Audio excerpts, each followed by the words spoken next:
na ịnụlụ di o wee lụọ be di gị within the space of 1 year ịnụlụ di na di ga-efid nwụrụ gị ya within the space of 1 year ịnụlụ di na iri nwụrụ nni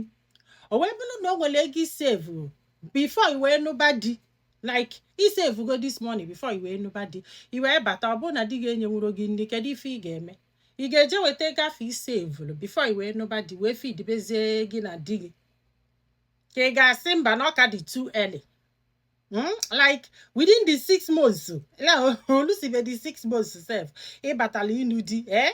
onwerezi ego dunu now the only option ị nwere kịta bụ ije weta ego isave before ịnụba the guy wee feed be ụnụ na-abụ plus na ịdị ime ị ga-eme nwunye and if a bụ your last option ike gwụrụ marriage ọ bụrụ na ị hapụ that marriage a ga-ata gị ụta chai